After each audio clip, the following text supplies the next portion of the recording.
Hey, Southwick Time Machine fans! Today we're going to explore the Telltale Postcard. Now, this was a story that didn't get a lot of views on the Southwick Time Machine for some reason, but to me it's one of the more interesting stories. Now, when I was putting the story together, I got the idea for it while I was working on a different story. Something had caught my attention, I made a little note of it, and then I later went back and started researching it. Now, if you look at the full completed story, I started working somewhere in the middle. And then I had just had this gut feeling that there was more to the characters and more to the story. So the story went down quite a rabbit hole. It went back into the past with the characters, and it also advanced into the future. So quite a rabbit hole. I found it to be very interesting in the way it all comes together. So to me, it's one of the more interesting stories from kind of from like the back, putting it all together, and also from a reader standpoint. Anyway, let's dive into the Telltale Postcard.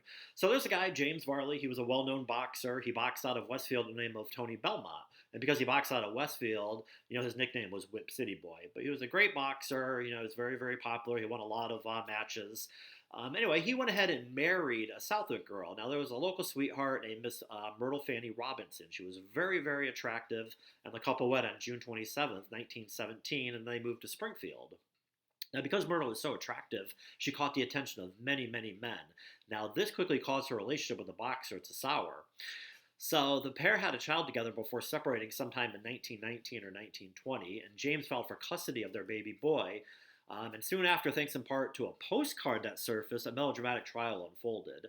And the story goes on to talk about the trial. So the trial was in November 1920, and it surrounded the affection of Marshall J. Shear. Now, Myrtle admitted in court that Marshall professed her love to her, but she denied accepting his advances. Witnesses, however, painted a much, much different picture. They said that Myrtle and Marshall were together on multiple times while her husband was a boxer, but he also had to maintain a full-time job. So he was a tire maker for the Risk Rubber Company. He worked a night shift. So when he went to go out to work, Marshall and Myrtle would go ahead and get together. So witnesses were coming out of the woodwork saying, hey, I don't know, he goes to work and these two are getting together.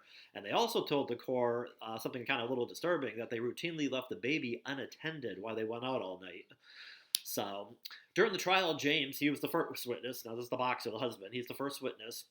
He testified that 3 days after returning from their honeymoon, he found his wife saying a long, passionate goodbye to Marshall. Now, Marshall was getting ready to ship out to fight in the war, so, Myrtle saying goodbye to him. It was long, passionate. They're kind of caught in the act.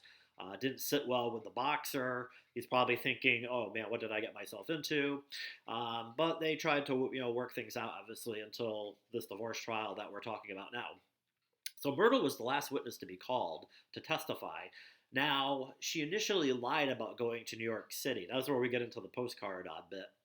So she lies about going to New York City with Marshall. Now, Marshall's seated in the front row, and this, he was put on the spot a few times. They made him stand up in court sometimes to be identified as the man she was seeing. So as witnesses are called, and they're saying, hey, the guy goes to the rubber company to do his job, and then this Marshall guy's coming over. So they're pointing at him in open court saying, this is the guy that we saw. Anyway, that had to be kind of an awkward situation. But anyway, Myrtle's on the stand. She's completely denying, and she went as far as even denying that she's even been to New York City. She's like, never been to New York City, don't know what you're talking about, whatever. So her husband's attorney really turned up the heat. So he's pouring intense questionings on her about a postcard that had been found that she had written. Now, on the front of the postcard was a picture of the United States Sub-Treasury building on Wall Street, which is the heart of New York City's financial district. So when the attorney showed Myrtle the postcard, she denied mailing it from Manhattan. It's stamped that it was mailed from New York City. But she denied that she had ever been there. But she did admit that was her handwriting on the card. She claimed she found the postcard in her parents' Southwick home and asked a friend who was traveling to New York City to mail it for her. Now, the writing on the postcard is interesting. It mentioned that the Sub-Treasury building had been the site of a recent explosion.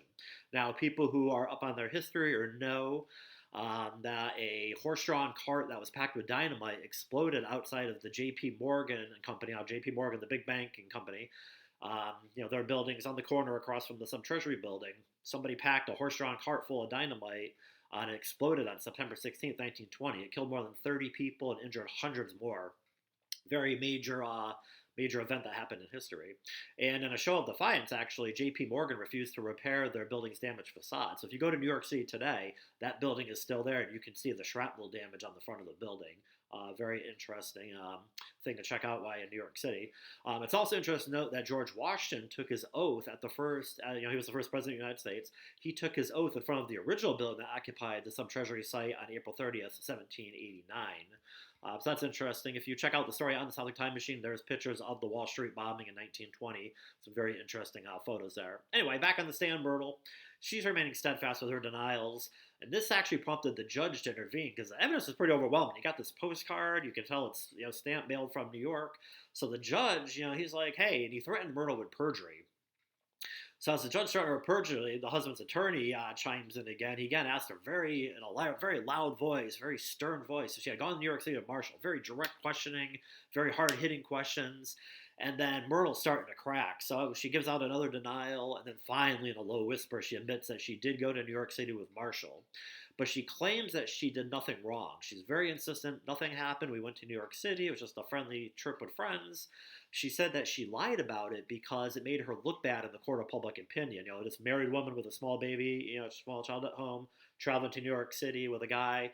It just looked very bad. So that's why she was lying, trying to cover that up. That would be something very scandalous in 1920. Probably not so much in today's society, which it probably should be, but in 1920, in that time frame, that was a very, very major scandal. Having a married woman going with a single guy traveling, to a big city like that, or traveling anywhere together. It just was something that you just didn't do. You didn't want that out there. People are very judgmental and stuff. It looked very, very bad, innocent or not.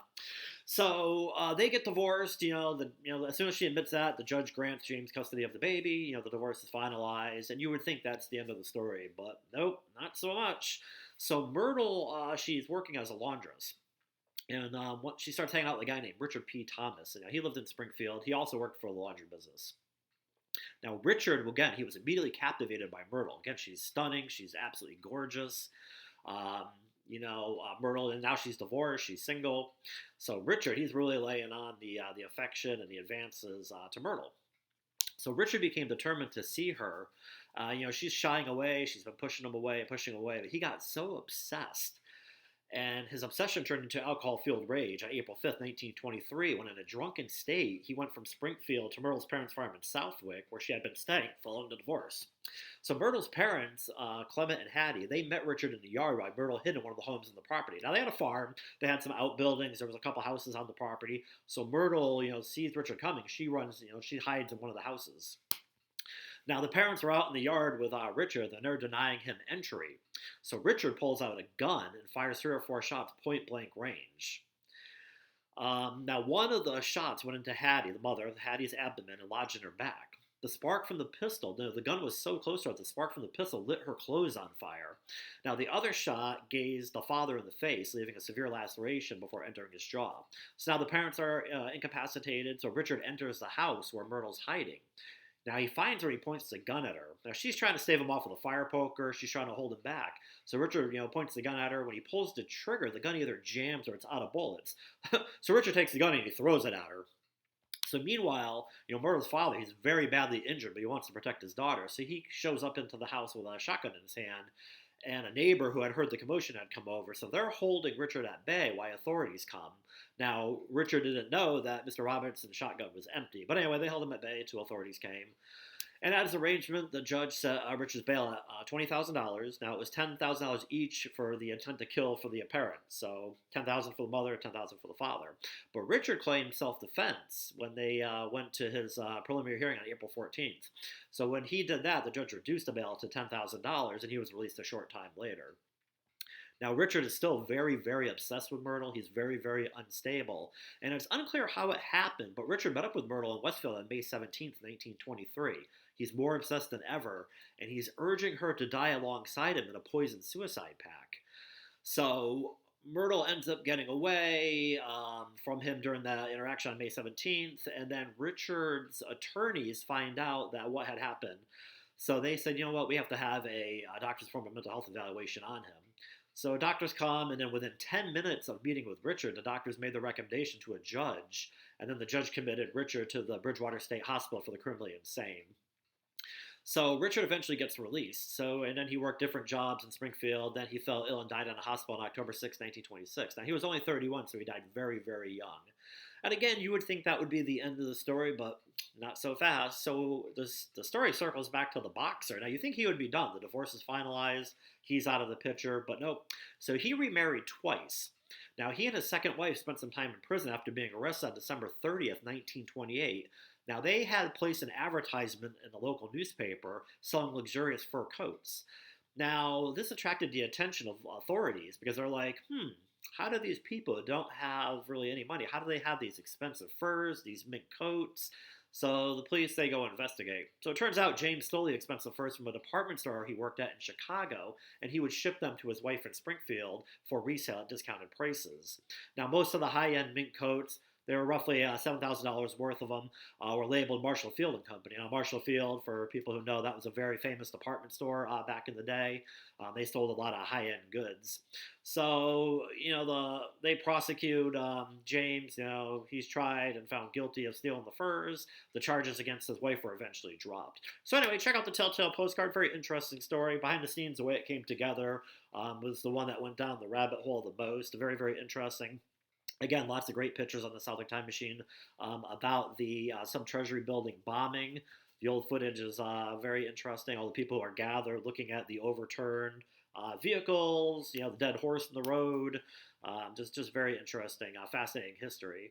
And it's just really interesting, too, how that connects to Southwick. So check it out. Let me know what you think. If you like or love the story, use the corresponding buttons at the end of the story. That helps me gauge future stories. Also, I love reader feedback, so please feel free. Leave comments. Let me know what you thought of the story. I found it to be very interesting. Let me know what your take is on it. Have a great day.